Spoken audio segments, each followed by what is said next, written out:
Bonjour à toutes et à tous et bienvenue dans cette nouvelle édition du JT, édition spéciale consacrée à l'événement de la semaine. C'est bien entendu la sortie de la Xbox One. On vous proposera entre autres 2 reportages dédiés à Kinect Sports Rivals et Call of Duty Ghosts, 2 jeux disponibles au lancement de la nouvelle console de salon de Microsoft. Mais avant cela, voici les dernières news de la journée préparées par l'ensemble de la rédaction.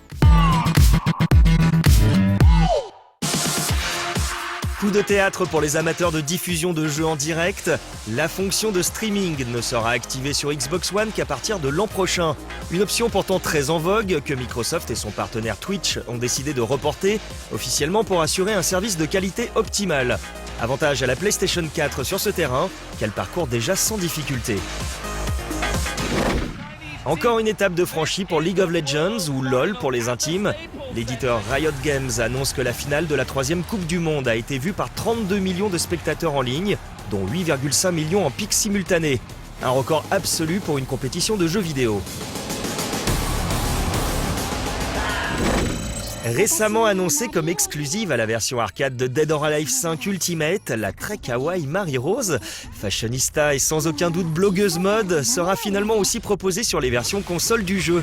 Un téléchargement qui devrait arriver dans le courant de l'hiver, pour compléter un casting déjà très fourni. Et pas que fourni. Les projets financés par le public se suivent et ne se ressemblent décidément pas. En voici un dont les premières images ont de quoi faire saliver le gamer en chacun de nous. Prévu sur Mac, PC et Linux, Retro World veut transposer les mécaniques du jeu d'aventure en monde ouvert dans un univers type années 90. On incarne un joueur acharné qui doit collectionner des centaines de consoles, ordinateurs et jeux, avec bien sûr la promesse de jouer à chacun d'eux, que ce soit pour le plaisir ou dans des missions imposées. Le projet est encore très loin de son but, alors si ça vous inspire, n'hésitez pas à y investir quelques pièces. Des microtransactions dans un jeu vendu au prix fort, vous n'en rêviez pas? Sony l'a fait.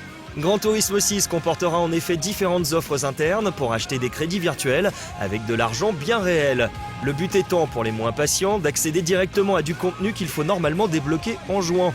Voilà qui pourrait signifier le passage au free-to-play, c'est-à-dire aux jeux gratuits avec des micro-paiements, dans un futur plus ou moins lointain. La grosse actu du jour, c'est bien entendu la sortie de la Xbox One. Je vous rappelle que la PS4 de Sony sortira dès la semaine prochaine.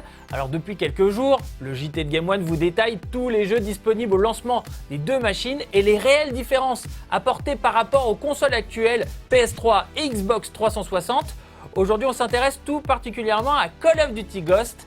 Fidèle au partenariat avec Microsoft, ce jeu de tir à la première personne propose tous les futurs contenus supplémentaires du jeu en avant-première sur les consoles Xbox avant d'arriver quelques semaines plus tard sur les autres supports.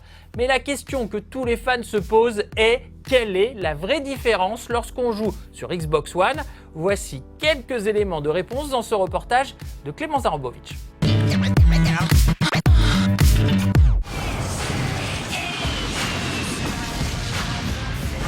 Quelques semaines seulement après sa sortie sur les plateformes actuelles et avec déjà pas mal de millions d'unités vendues dans le monde, Call of Duty Ghosts arrive pour la 2e fournée, maintenant à destination des 2 nouvelles consoles de salon. Qu'on choisisse donc de rallier l'armée Xbox One ou PlayStation 4, pas de quartier. Dès le lancement de chaque machine sur notre territoire, respectivement les 22 et 29 novembre, on peut repartir au combat.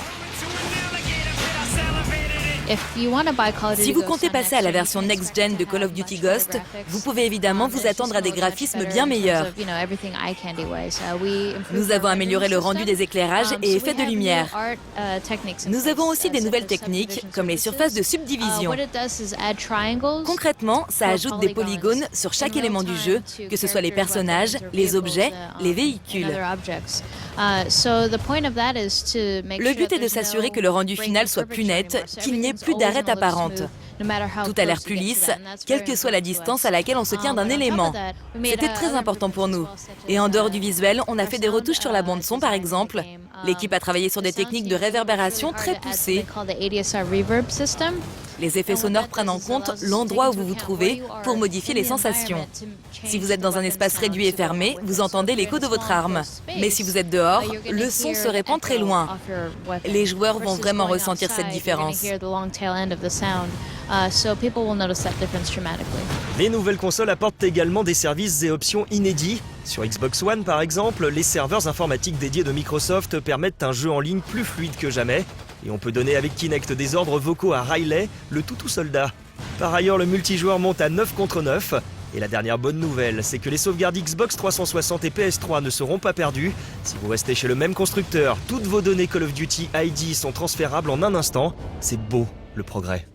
Et bien entendu, l'une des promesses de la Xbox One est de proposer des jeux plus beaux en Full HD et malheureusement, on constate que Call of Duty Ghost ne propose qu'une résolution en 720p au lancement. On espère qu'une mise à jour sera bientôt disponible pour augmenter la résolution à 1080p comme c'est le cas sur PS4. La faute sûrement à des kits de développement reçus un petit peu trop tard puisque la Xbox One est capable de performances graphiques plus importantes. On le voit avec Forza 5 dispo au lancement de la console et qui lui tourne en Full HD 1080p à 60 images par seconde. On passe maintenant à Kinect Sports Rivals. Prévu pour sortir au lancement de la Xbox One, puis repoussé en 2014, ce jeu utilisant le nouveau Kinect plus précis est tout de même proposé en version d'essai gratuite, histoire de faire patienter les fans.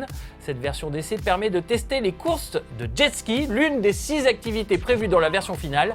Plus d'infos dans cette avant-première de Xavier Torazi.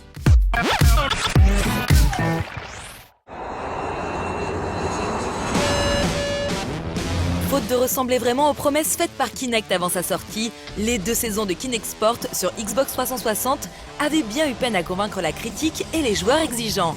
Un programme familial avant tout, dont les près de 8 millions de ventes cumulées dans le monde auront tout de même suffi à assurer une 3e saison sur Xbox One. Ce que nous voulions faire, c'est montrer à quel point la nouvelle version de la caméra Kinect était meilleure que la précédente. Elle est environ 10 fois plus puissante. Nous avons donc pris le cœur de l'expérience Kinect Sports en relevant la barre. C'est toujours un programme idéal pour les familles et les soirées entre amis, mais le niveau de précision signifie aussi que vous trouverez un vrai challenge compétitif.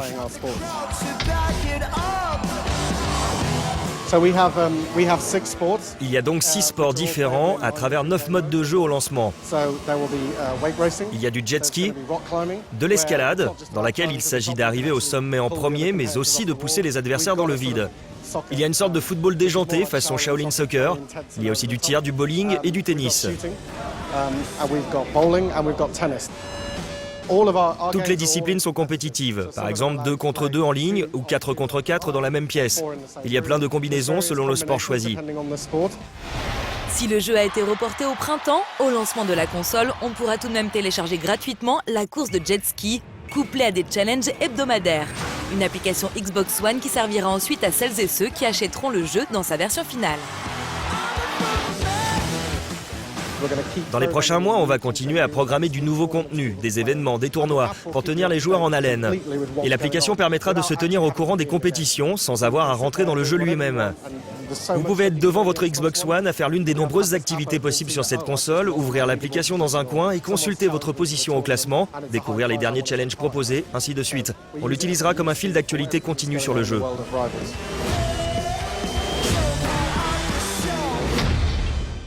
De retour sur le plateau du JT avec les 2 consoles ici sur notre plateau, la Xbox One mais aussi la PS4 qui sortira la semaine prochaine. Alors ces 2 consoles vont proposer des jeux encore plus beaux, encore plus immersifs, encore plus réalistes, avec une intelligence artificielle encore plus développée. Mais la vraie révolution, c'est qu'elles sont capables de partager vos expériences de jeu en photo ou en vidéo directement sur Internet et sur les réseaux sociaux. On va vous montrer la fonction de partage de gameplay sur la Xbox One. Alors là par exemple, on est en train de jouer à Forza 5, qui, on vous le rappelle, est dispo au lancement de la console. Alors vous pouvez le faire avec la manette ou avec le Kinect. On va essayer avec le Kinect puisqu'il est livré avec la console. Xbox. Ah, on va le refaire. Xbox. Ancré.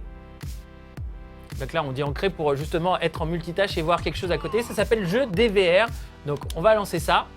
Et là, vous allez pouvoir commencer un nouvel extrait ou carrément revenir en arrière. Vous pouvez revenir à 5 minutes en arrière. Donc là, je peux choisir par exemple la durée. On va choisir 30 secondes, ça suffit parce que j'ai joué 30 secondes au final. Et là, voilà, elle va capturer ma séquence de gameplay. Et là, je vais pouvoir la partager directement avec mes amis sur le Xbox Live. Et voilà. Et après, je pourrais revoir mes vidéos plus tard. Donc voilà, ça c'est une fonction qui est intégrée directement dans la Xbox One. C'est aussi possible avec une fonction légèrement plus évoluée sur PS4 puisqu'il y a directement un bouton partagé sur la manette, le bouton Share, et vous pouvez enregistrer jusqu'à 15 minutes de gameplay ou carrément envoyer votre gameplay en streaming sur Internet, sur Ustream et Twitch. C'est assez impressionnant. Et sur ce plan-là, la Xbox One est largement inférieure par rapport à la PS4 qui remporte cette bataille des fonctions sociales et du partage de gameplay. Allez, on continue cette édition avec l'actu des séries télé. Ça démarre quand vous le voulez, c'est Alpha House, la série du site Amazon qui met le pouvoir en boîte. C'est du drame, c'est de la comédie, c'est de la comédie dramatique qui suit le parcours de 4 sénateurs américains en préparation de futures élections. La locomotive du programme, c'est sans nul doute l'imposant John Goodman. Les personnages sont puissants, drôles dans leurs travers et flippants dans le fond et dans leurs ambitions. Les coulisses du pouvoir sont ouvertes H24, 7 jours sur 7, sur le net. Alpha House. Ça vient de commencer, c'est Almost Human, la série de la Fox qui fait jouer à des humains des rôles de robots qui ressemblent tellement à des humains qu'on dirait des vrais. L'histoire nous entraîne en 2048, au cœur de la police de Los Angeles. Un vrai flic tout cabossé est obligé de faire équipe avec un cyborg un peu déviant. Gros potentiel SF sur le papier, avec J.J. Abrams au porte-monnaie, la série divertit, mais reste un poil trop en surface. Espérons qu'avec le temps, elle réveille un peu nos neurones. Ça démarre pour une première saison, c'est Getting On, la nouvelle série HBO qui pense que les vieux à l'hôpital, c'est un bon sujet de poilade. Cette adaptation de la série anglaise du même nom nous trimballe dans le service gériatrie du Palms Hospital de Los Angeles. Des docteurs, des infirmières et des administrateurs, de la mesquinerie, des luttes de pouvoir, bref, tout pour déchaîner les passions. Drôle, cruel, l'humour est noir et ça tombe bien, c'est comme ça qu'on l'aime. Ça démarre le 24 novembre prochain. Ça part pour une deuxième saison, c'est Lilyhammer, la série Netflix qui transforme un ancien village olympique en un nouveau repère de mafieux. Steven Van Zandt, ex-soprano, ex-Frank Tagliano et nouveau Johnny reprend du service pour parfaire son intégration norvégienne. Le parrain sous protection du FBI réouvre les portes de son club le 13 décembre prochain. L'actu des séries c'est fini, mais la semaine prochaine ça recommence. Allez, bisous les coquins. I'm wondering the same fucking thing. C'est déjà l'heure de se quitter. Moi, je vais devoir vous laisser puisque j'ai une course à finir. On se retrouve dans le prochain JT. On parlera bien entendu de la Xbox One et de la PS4. Et bien entendu, toutes les grosses news de la journée à retrouver dans le seul JT sur Actu Numérique. Ciao!